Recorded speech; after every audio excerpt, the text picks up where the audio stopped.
All right, guys, I wanted to talk a little bit about forward tension in the wrists, what we're going to do with our elbows and shoulders, what we were talking about today in the primer section in the gym.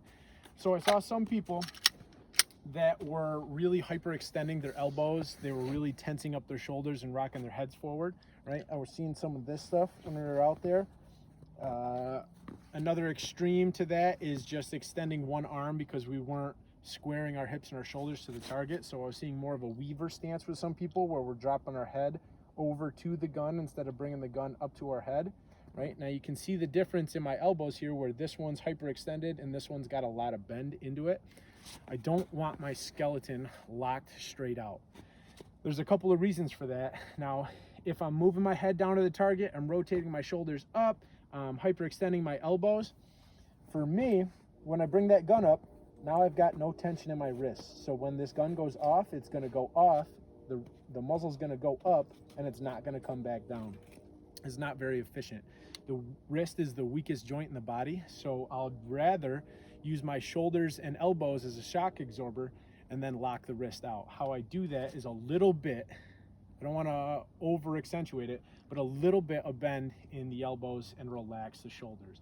So this would be kind of the opposite end of that, where I've got a ton of bend in my elbows and my shoulders are relaxed. I don't know anybody out there that's gonna be able to run a gun well from this position.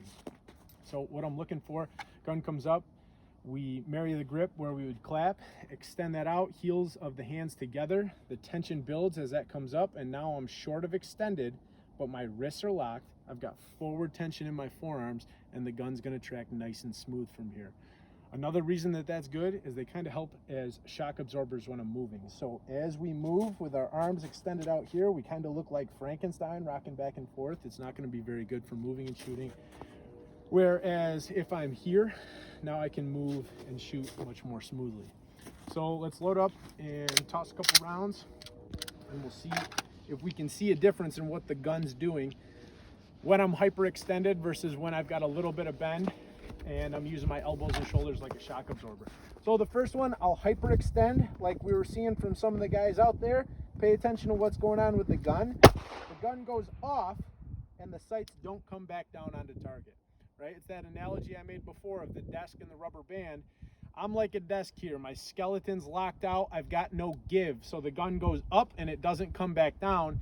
I've got to muscle the gun back down onto target, and that's not doable when we're talking about quarter-second splits when we're running at gunfight speed.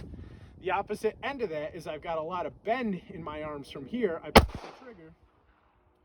Same thing. The gun comes up, and now I've got to muscle it back down. So what I'm looking for is short of extended, a little bit of bend in the elbows, shoulders relaxed, good forward tension, thumbs forward grip, hands come out down at a 45. That tells you where your hands are about where you need to be.